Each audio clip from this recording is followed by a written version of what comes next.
O presidente do Supremo Tribunal Federal promete pautar imediatamente na corte o tema 8 de janeiro de 2023. De acordo com Luiz Roberto Barroso, o STF deve discutir o assunto assim que for encerrada a fase de apresentação de denúncias e produção de provas contra os mentores dos ataques na Praça dos Três Poderes. Em evento na Suíça, ele lembrou que ainda não houve denúncia do Procurador-Geral da República, Paulo Gonet, relativa aos atos golpistas de 2023. É a partir daí, explicou o presidente do STF, que começa a ação penal e a atuação jurisdicional do Supremo. Não pode deixar, general. Vou conversar com o presidente. O negócio que ele tem essa personalidade às vezes, né? Ele espera para ver até onde vai, né? Ver os apoios que tem. Só que às vezes o tempo está curto, né? Não dá para esperar muito mais passar, né? Dia 12 teria que ser antes do dia 12, né? Mas com certeza não vai acontecer nada. E sobre os caminhões, pode deixar que eu vou comentar com ele, porque o Exército não pode papar mosca de novo, né? A área militar ninguém vai se meter. Até porque a manifestação é pacífica, né? Ninguém está fazendo nada ali. Eles queriam que eu falasse coisas que eu não sei, que não aconteceu, e ao que pudesse. Eles não aceitavam e discutiam que a minha versão não era verdadeira, que não podia ter sido assim, que eu estava mentindo. E eles têm liberdade de ação. Eles já estão com a narrativa pronta. Eles não queriam saber a verdade. Eles queriam só que eu confirmasse a narrativa deles. Entendeu? É isso que eles queriam. E toda vez eles falavam: mas a sua colaboração está muito boa. Você vai ser... Tipo assim, ele até falou, vacina, por exemplo, você vai ser indiciado por 9 negócios de vacina, 9 tentativas de falsificação de vacina, vai ser indiciado por associação criminosa e mais um termo lá. Ele falou assim: só essa brincadeira são 30 anos para você. E eu vou dizer, pelo que eu senti, eles já estão com a narrativa pronta deles, é só fechar, e eles querem o máximo possível de gente para confirmar a narrativa deles. É isso que eles querem. Bom dia, senhoras e senhores. Hoje é 29 de janeiro de 2025. São 8 horas da manhã. Enquanto o STF já contabiliza denúncia contra Bolsonaro na próxima semana, novo áudio de Mauro Cid promete fazê-lo perder benefícios da delação e voltar para a cadeia. Em março do ano passado, áudios gravados por Mauro Cid para um interlocutor desconhecido negavam o teor da delação do ex-ajudante de ordens Bolsonaro. Ele dizia que tinha sido pressionado a dizer coisas que não eram verdade. Logo em seguida, Alexandre de Moraes mandou prender Cid e manteve os dados obtidos em seus celulares e provas colhidas graças às suas informações. Cid negou que foi pressionado e Moraes mandou soltá-lo. No fim do ano passado, Mauro Cid voltou a flertar com a prisão após provas da operação contragolpe mostrarem que ele omitiu do STF os fatos constantes naquela investigação. Aí, Cid mudou a versão, acusou Braga Neto de obstruir a justiça, Braga Neto foi preso e ele foi solto. Agora, Cid pode ser preso de novo. Em novo áudio, ele comete novos crimes e são, devido ao histórico, mais do que suficiente para devolvê-lo para trás das grades. Enquanto isso, o STF diz que Bolsonaro será denunciado a partir do dia 3 e já discute os detalhes de seu julgamento publicamente. Antes de prosseguir, eu quero pedir a você que acompanha o blog da Cidadania que se inscreva no canal, deixe seu like e compartilhe este vídeo. Pedimos também a você que considere fazer uma doação de apoio de qualquer valor ao blog da Cidadania.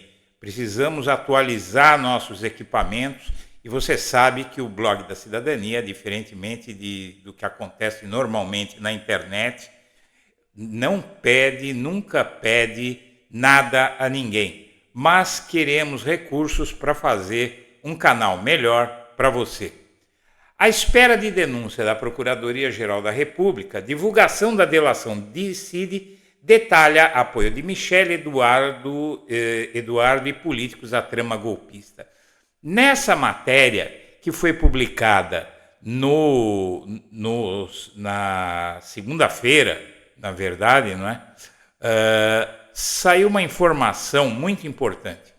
Ao ser ouvido, Mauro Cid mencionou 9 autoridades e militares que apareceram entre os 40 indiciados pela PF em novembro do ano passado, entre os quais o próprio Bolsonaro. O documento vem a público no momento em que crescem as expectativas sobre a denúncia ser apresentada pela Procuradoria-Geral da República. Entre integrantes da cúpula do Judiciário, é dado como certo que Bolsonaro estará entre os denunciados pelo Procurador-Geral da República, Paulo Gonet. Ministros do STF acreditam que a elaboração do material entrará na semana em sua reta final, na semana que vem, e esperam que o caso seja encaminhado à Corte já nos primeiros dias da volta aos trabalhos, na próxima segunda-feira. Se confirmada, a previsão possibilitaria um julgamento ainda no primeiro semestre.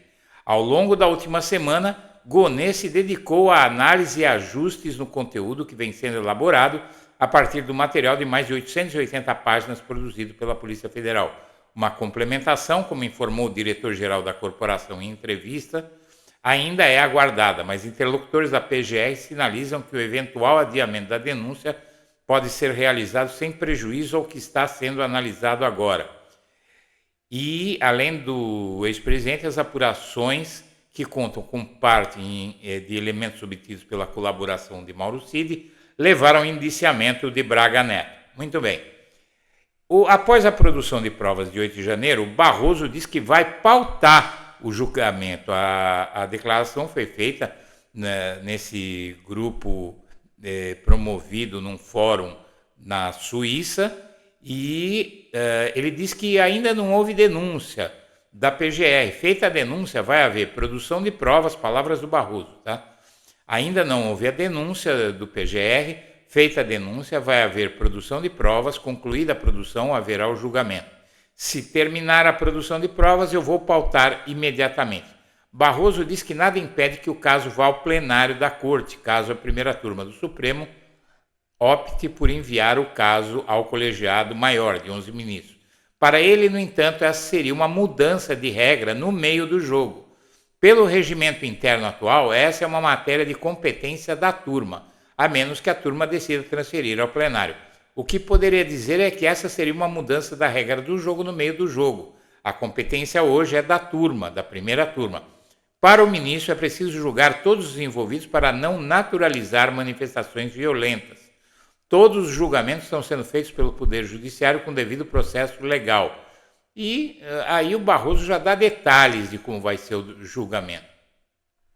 Inclusive, minha amiga, meu amigo, o STF já prepara um investimento de 84 milhões de reais em segurança, porque acha que quando a denúncia do Bolsonaro for feita, vai haver tentativa de quebra-quebra de bolsonaristas em Brasília. Você veja que tudo isso que está acontecendo, que é muito eloquente, deixa a gente até meio perplexo quando você vê alguém dizendo não vai acontecer nada. É algo completamente maluco que está acontecendo no Brasil. A população brasileira está num momento de muita confusão, as pessoas não entendem nada do que está acontecendo. Do lado bolsonarista, as pessoas não entendem o tamanho dos crimes que o Bolsonaro e a sua quadrilha cometeram. Do lado daqueles que querem que a justiça prenda essas pessoas que cometeram esses crimes, há uma descrença completamente sem sentido em relação a um processo amplo que está sendo feito e muito competente, diga-se de passagem, contra o Jair Bolsonaro. Você vê muita gente dizendo que não vai acontecer nada. Simplesmente tudo isso que está sendo feito é para nada. Imagina que o STF está gastando 84 milhões de reais em segurança porque diz que a denúncia contra Bolsonaro e o julgamento perigo de os bolsonaristas surtarem. E ainda tem muita gente dizendo que não vai acontecer nada. Mas vai acontecer e o Brasil está dando uma lição para o mundo e, sobretudo, para os Estados Unidos. Nossa justiça está funcionando melhor do que a deles. Bom, seja como for, a turma no STF que vai analisar a eventual denúncia contra Bolsonaro deve ampliar o número de sessões previstas por conta do julgamento dele. A Corte encerra o recesso do Judiciário na segunda-feira e retorna em meia expectativa de que a PGR ofereça denúncia em caso envolvendo o ex-presidente. O Supremo Tribunal Federal encerra o recesso do Judiciário na segunda-feira e retorna em meio à expectativa de que a Procuradoria-Geral da República ofereça a denúncia contra o Bolsonaro, provavelmente semana que vem. Uma ampliação no número de sessões do colegiado, dizem os magistrados, é cogitada após o oferecimento das denúncias pela PGR. Atualmente, os encontros ocorrem de forma quinzenal. Vai ter que ter muito mais sessões, eles já estão preparando o terreno para julgar o Bolsonaro. Vai precisar de muita sessão. Aqui você vê a primeira turma, e isso vai ter que ser mudado, o número de sessões, porque o julgamento do Bolsonaro vai demandar um intenso trabalho dessa turma. Bom, eis que o Mauro Cid entra na história de novo. Enquanto o bolsonarista Oswaldo Eustáquio, que está foragido na Espanha, dá uma entrevista dizendo que o Mauro Cid inventou coisas na delação que implica Jair Bolsonaro, na verdade surge um áudio bomba do Mauro Cid que você vai ouvir daqui a pouco. Foragido, Oswaldo Eustáquio disse à coluna do jornal Estado de São Paulo que Mauro Cid inventou coisas na delação que implica Bolsonaro. O militante bolsonarista disse que o Mauro Cid, que não foi o Bolsonaro que convidou o tal do Oswaldo Eustáquio para que ele entrasse no Palácio do Planalto em 2022, quando havia risco de ele ser preso pela Polícia Federal. Diz que foi o Mauro Cid que o colocou para dentro e o Bolsonaro nem sabia de nada.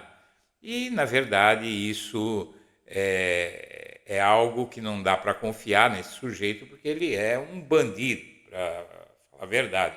Ele sumiu, fugiu do país, está foragido, as palavras dele não têm peso, mas se conectam com outra versão do Mauro Cid, que agora começa a cair por terra ou ser colocada em dúvida.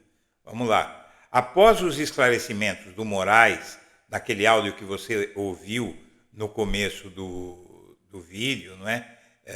Nesses áudios aqui, você veja, no começo do ano passado, em março, o Mauro Cid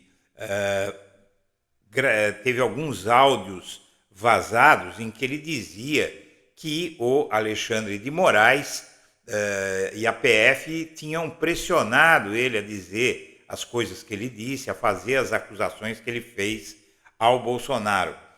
E o Mauro Cid a PF prendeu o Mauro Cid após os depoimentos sobre os áudios, não é? Que foram feitos em março do ano passado, e aí, em seguida, o Alexandre de Moraes, após o Mauro Cid esclarecer tudo, ele mandou soltar, e isso aconteceu agora de novo em novembro do ano passado, quando Mauro Cid quase foi preso por nova dúvida sobre os depoimentos dele. Muito bem, agora surge um novo áudio de Mauro Cid em que ele nega que tenha acusado o Bolsonaro de golpe. Ele disse que não falou a palavra golpe e numa conversa registrada no ano passado, o delator surge indignado com investigadores por causa do conteúdo da sua delação. Em agosto de 2023, o Mauro Cid decidiu fechar um acordo de delação premiada com a Polícia Federal para confessar tudo que viu e ouviu no período em que atuou como ajudante de ordens no Planalto. Os relatos dele embasaram prisões e operações de busca e apreensão da Polícia Federal contra os bolsonaristas. Em setembro do ano passado, apareceu um outro lado do delator, fazendo uma espécie de jogo duplo. Em conversas com pessoas próximas, ele dizia que suas declarações na Polícia Federal eram distorcidas para completar lacunas das investigações contra bolsonaristas. Eles estão com a narrativa pronta, eles não queriam saber a verdade, eles só queriam que eu confirmasse a narrativa deles. Agora surge um novo áudio de Cid, registrado no primeiro semestre do ano passado, em que ele amplia as críticas sobre a forma como suas confissões eram registradas pela Polícia Federal e vazadas para a imprensa. Novamente ele surge irritado ao constatar, segundo ele, que palavras suas foram atribuídas por investigadores a ele sem que tivessem sido ditas. E vamos então ouvir esse novo áudio de Mauro Cid. Cara, vou te dizer, esse troço tem comido um tempinho calado, cara. O cara apontou a palavra golpe. Eu não falei uma vez a palavra golpe. Quer dizer, Juro, foi erro, foi, sei lá, condição psicológica eu tava na hora ali. Porra, a quantidade de palavra de golpe que ele botou. Cara, eu não falei golpe uma vez. Não é possível apontar em qual depoimento de Cid teria ocorrido essa suposta inclusão da palavra golpe de modo indevido, mas sabe-se que o termo figura nos relatos de Cid registrado pela PF desde o início da colaboração. No fim da semana passada, a íntegra do primeiro depoimento do Cid, narrando a participação de diferentes aliados de Bolsonaro nas discussões sobre um plano golpista, foi revelada pelo colunista Hélio Gaspari. E agora o Mauro Cid corre de novo o risco de ser preso, enquanto Bolsonaro, a partir da próxima segunda-feira, pode começar a rezar, porque muito provavelmente, no decorrer da semana que vem, a denúncia vai ser feita. Essa é a previsão, não do Blog da Cidadania, mas do Supremo Tribunal Federal. Senhoras e senhores, eu agradeço a atenção e deixo meu abraço para todo mundo.